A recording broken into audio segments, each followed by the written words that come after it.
Welcome to episode 185. We bring you everyday wisdom to help improve your life in many ways. Our discussion is focused on cultivating relationships to help you handle overwhelming pressure in your life during down and dark times. The title is I Have No Man. The Bible speaks of a man who had suffered an infirmity for 80 years and had lived beside the pool of Bethesda all that time, yet he told Jesus that he had no man to help him. I have asked myself several questions whenever I read this portion of Scripture. If this paralyzed man truly had nobody, how did he manage to live for this long through the different harsh seasons of the year, lying on his mat outside by the pool? How did he get his food to feed himself and many other things?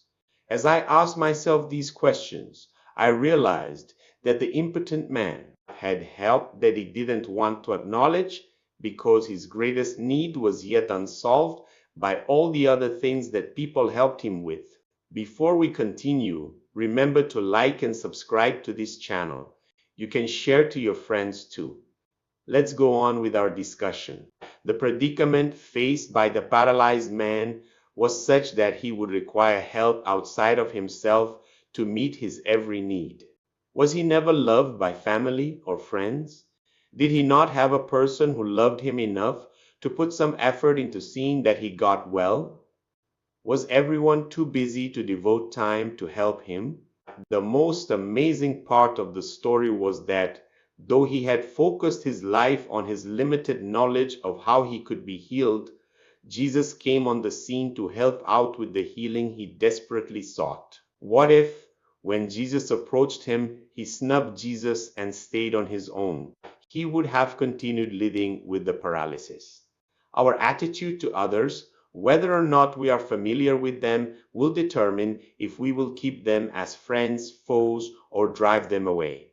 Relationships hold the power of multiplicity.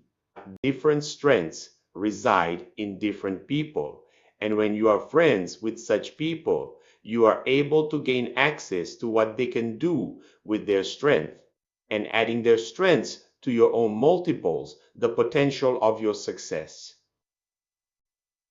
Relationships are viable sources of information. In fact, Adonijah referred to a young man as the messenger of good news.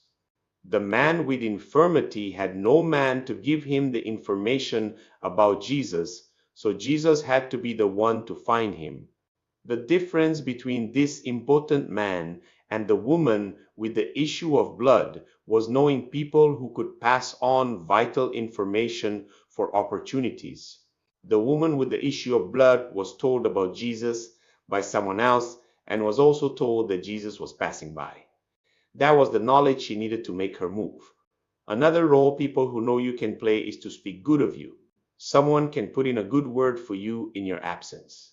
Even with limited knowledge, the farm supervisor's words to Boaz about Ruth laid the foundation for his positive response to her.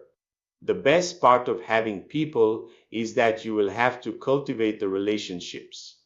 If you can't cultivate it, let your character be resounding enough to speak for you, so that even when people are not necessarily your friends, they can speak well of you by what others say about you. Remember to like and subscribe and share with your friends. You can connect with us. I will see you again. Thank you.